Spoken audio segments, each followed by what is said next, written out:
Nuestro primer invitado es el doctor Pedro Pinés. Pedro, bienvenido, buenas tardes. Muchísimas gracias y bueno, gracias por la invitación. Es un placer estar aquí contigo. El placer es nuestro que estés con nosotros. Pedro es médico adjunto de endocrinología y nutrición en el complejo hospitalario universitario de Albacete. O sea, estamos en tu tierra, Pedro.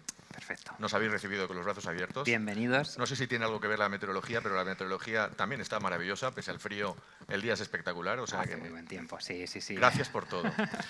En los próximos minutos, Pedro, quiero hablar contigo de diabetes tipo 2 y posiblemente el primer aterrizaje de lo que es esta patología, ¿no? ¿Cómo se detecta? ¿Cuál es el modo en el que los profesionales os dais cuenta de que hay una diabetes tipo 2? ¿En ciernes o en marcha? La diabetes tipo 2 tiene un problema importante y es que, a diferencia de lo que ocurre con la diabetes tipo 1, en la cual la persona cuando comienza con la enfermedad suele manifestar unos síntomas muy marcados, que son consecuencia de que los niveles de glucosa aumentan muy bruscamente en sangre, empieza a eliminarse glucosa por la orina, de tal manera que esa persona empieza a notar que orina mucho, tiene mucha sed, pierde peso, es decir, tiene unos síntomas muy marcados que hacen que el diagnóstico sea precoz. En la diabetes tipo 2, ¿qué es lo que ocurre? Pues lo que pasa es que desde que la enfermedad empieza y esos niveles de glucosa empiezan a estar un poquito altos, cada vez más altos, pueden pasar incluso años, muchos años, hasta que esa persona empieza a tener síntomas. Y eso nos obliga a algo, y es a ser muy proactivos en el diagnóstico. Es decir, necesitamos que tanto los profesionales como las personas que tienen diabetes, como las personas que no tienen diabetes, pero tienen algún factor de riesgo, sean conscientes de que tienen que estar pendientes de qué riesgo tengo, de hacerme una analítica de vez en cuando, aunque no me encuentre mal, porque si no lo que ocurre es que cuando la detectamos han pasado muchos años de evolución de esa enfermedad y puede ya asociar alguna complicación. Entonces, el mensaje es intentar ser más proactivos como sociedad, como profesionales sanitarios y estar pendientes. Los factores de riesgo para la diabetes tipo 2 son razonablemente sencillos de recordar porque es pues, tener sobrepeso, obesidad, a partir de determinada edad, según las guías, pues puede ir variando 35, 45 años, pero es una edad de riesgo, tener antecedentes familiares de diabetes, tener otros factores de riesgo de diabetes, es decir que en esas situaciones deberíamos ser proactivos y simplemente pedir una analítica, no tiene más, para detectar esos niveles altos de glucosa aunque la persona esté asintomática.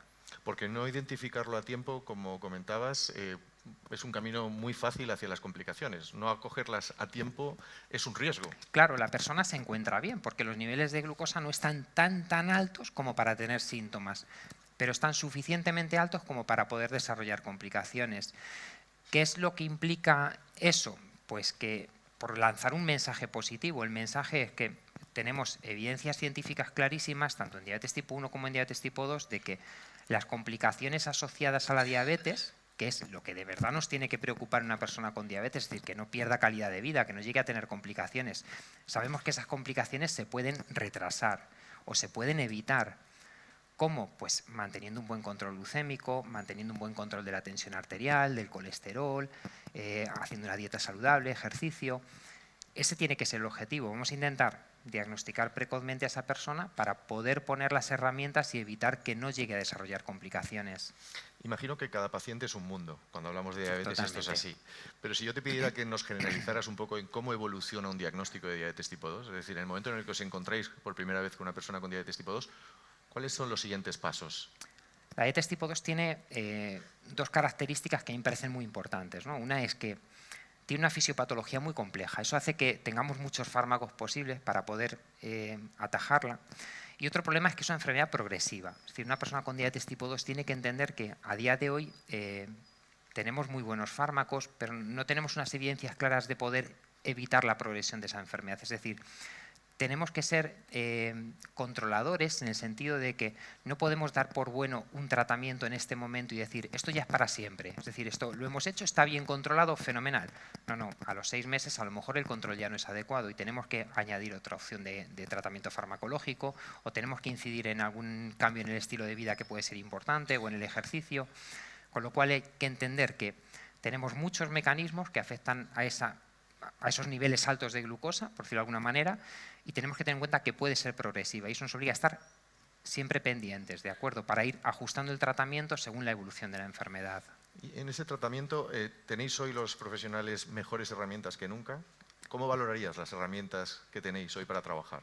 Tenemos infinitamente mejores herramientas que hace años, desde luego, en muchos ámbitos. Es decir, en diabetes tipo 2, en diabetes tipo 1, pero quizás yo destacaría 3 cosas. Es decir, para mí es muy importante la educación terapéutica, que seguro que a lo largo de la tarde va a salir. Es decir, es una herramienta que es fundamental, que en un sistema privado de salud como es el americano, por ejemplo, se incluye y se dice, oye, es que esto cambia la evolución de la enfermedad, hay que incluirlo, esto es muy importante. Entonces, una educación terapéutica de calidad, estructurada, correcta. Otro pilar de tratamiento fundamental que ha cambiado muchísimo y los pacientes son conscientes de ello son los tratamientos. Tenemos muchos más tratamientos, mucho mejores, en el sentido de que muchos tratamientos para la diabetes tipo 2 ya no asocian ese riesgo de hipoglucemia que asociaban otras medicaciones que utilizábamos hace años. Y el tercero es la tecnología. Entonces tenemos 3 pilares muy buenos. La educación terapéutica ha mejorado, está más estructurada, llega a más pacientes. Tenemos esos fármacos mucho mejores y tenemos un uso de la tecnología que quizás no llega a todos los pacientes y es la parte que nos faltaría un poquito de mejorar, pero que ha avanzado muchísimo. La incorporación de la monitorización continua en pacientes con diabetes tipo 2 con múltiples dosis de insulina es un cambio para ellos. O sea que ahí hemos mejorado mucho. Hablábamos al principio de que el año pasado se cumplieron 100 años desde el descubrimiento de la insulina. Asociar la insulina a la diabetes tipo 2 es como siempre un tabú, ¿no? Es un tratamiento muy importante cuando hablamos de diabetes tipo 2. La insulina es el tratamiento fundamental de la diabetes tipo 1 y es un tratamiento muy importante en las personas con diabetes tipo 2.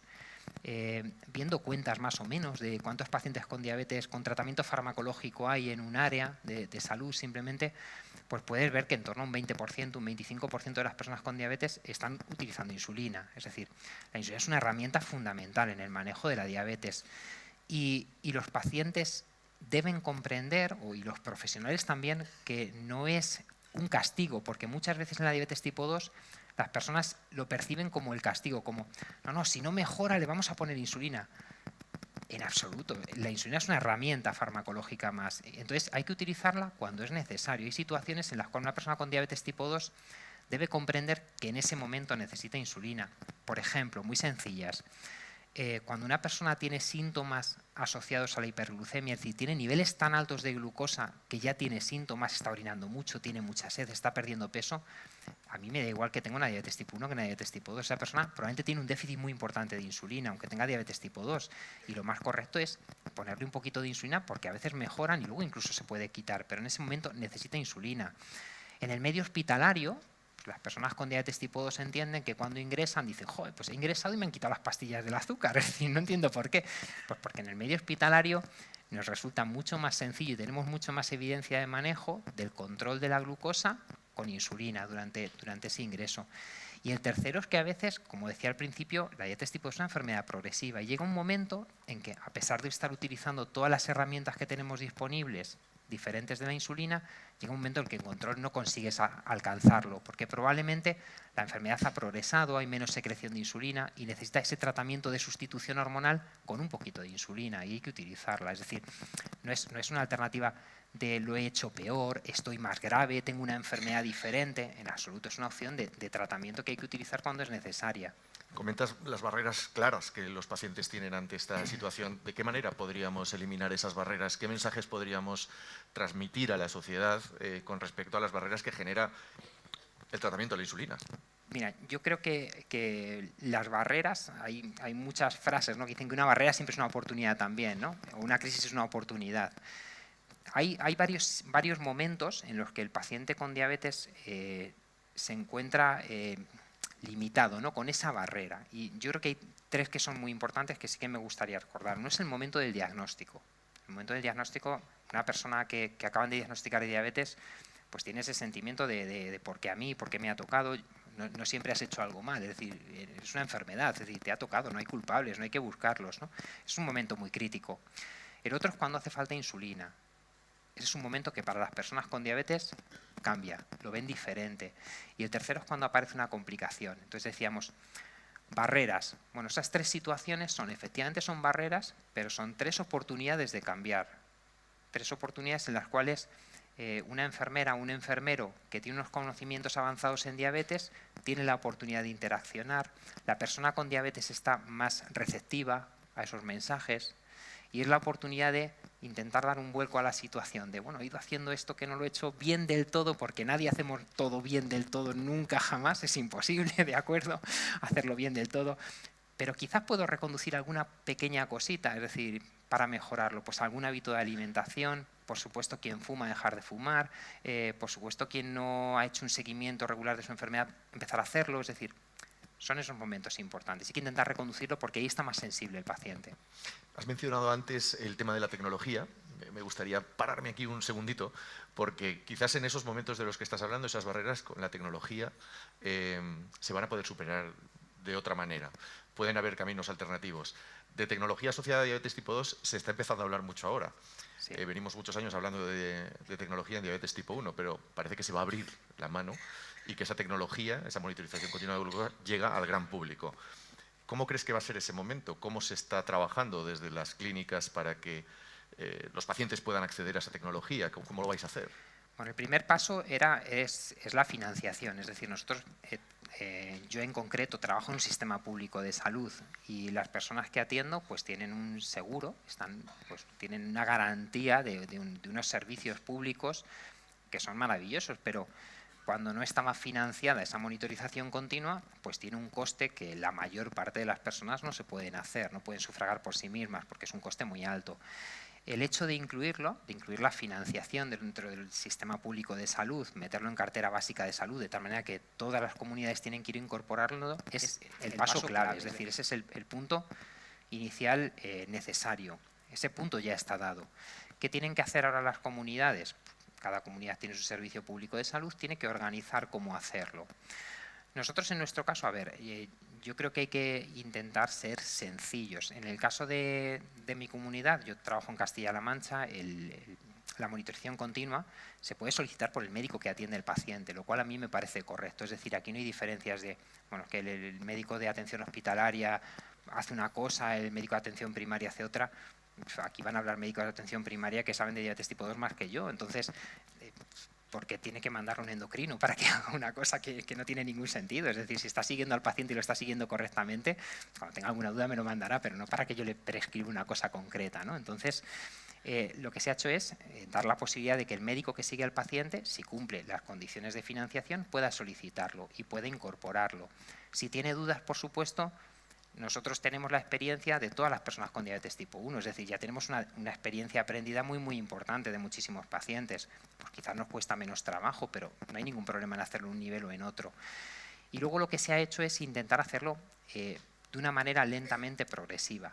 No es una cantidad de pacientes tan infinita como para que resulte imposible, y yo siempre digo una cosa, a las personas con diabetes tipo 1 la financiación coincidió y se empezó a poner en un momento en el que estábamos en una crisis, en el que teníamos cerrados los hospitales y se puso, es decir, y se hizo. O sea, se hizo mejor, se hizo peor, pero se hizo y funcionó. Entonces, si fuimos capaces de hacerlo en ese momento, no vamos a ser capaces de hacerlo ahora. Yo no veo ningún problema. Lo único que hay que hacer es poquito a poquito, es decir, ya está. ¿Cómo se come un elefante? Pues bocado a bocado. Pues esto es lo mismo, pues bocado a bocado. Si cada día ves en la consulta a uno que hay que pedírselo, a dos que hay que pedírselo, pues se lo pides, son 2 pacientes, ya está, no es tanto problema. Ir progresivamente. Pero se hace sin ningún problema. Y confiar en el sistema, ¿no? Si algo hemos aprendido en estos últimos 2 años es que tenemos que confiar un poquito más en todos vosotros. Eso es, que confiar. Perdón por la pregunta, pero ¿para todos los pacientes esa tecnología, para todos los pacientes con diabetes tipo 2, o hay que empezar de una forma progresiva por un tipo de paciente? ¿Cómo lo ves? Un poco es lo que te decía, es decir, a ver, lo primero es que hay que entender que estamos en un sistema público de salud que decide financiar una cosa y otra no en unas condiciones determinadas. Tú utilizas gafas, ¿vale?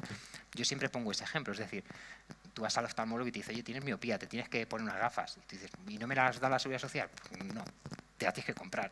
Es decir, hay situaciones en las cuales es importante, porque si no sería imposible, es decir, sería inabarcable, igual que se hizo con diabetes tipo 1, pues es necesario hacerlo de una manera un poco progresiva, es decir, no podemos asumir que todo el mundo se va a hacer de golpe, porque si no, no podríamos hacerlo, ni siquiera las casas comerciales tendrían capacidad de proporcionar tantos sistemas. Entonces, hay que hacerlo de una manera lentamente progresiva. Para todos, yo creo que el primer paso que se ha dado es incorporar a las personas con diabetes tipo 2 que utilizan una pauta completa de insulina y que tienen capacidad de hacer un ajuste de las dosis. ¿Por qué? Pues porque esas personas son las personas que más se pueden beneficiar del uso de esa monitorización continua. Son claramente las que más se van a beneficiar. Primero porque utilizan un tratamiento que es complejo, que se asocia a un cierto riesgo de hipoglucemias y que la monitorización continua con las alarmas te permite reducir ese riesgo de hipoglucemias. Y además tienen la capacidad de poder modificar su dosis continuamente. Entonces, el tener más información del lector te permite tener esa información para ajustar las dosis. Entonces, son los que más se pueden beneficiar. ¿Eso quiere decir que una persona con diabetes tipo 2 que acaba de ser diagnosticada y que en un programa estructurado de educación terapéutica se le deja un sensor no vaya a ser útil? No, es súper útil, porque de hecho pues hay muchas personas que en países diferentes del nuestro, ¿no?, donde las cosas se compran con más facilidad.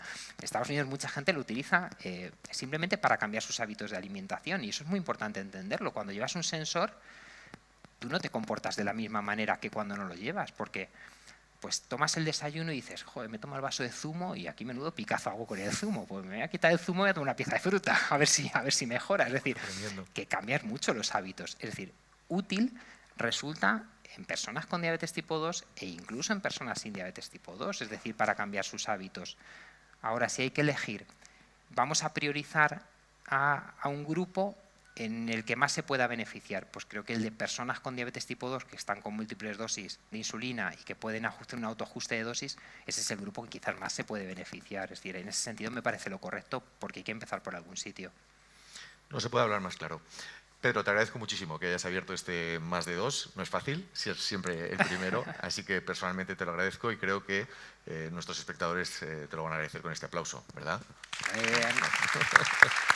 Muchísimas gracias a vosotros.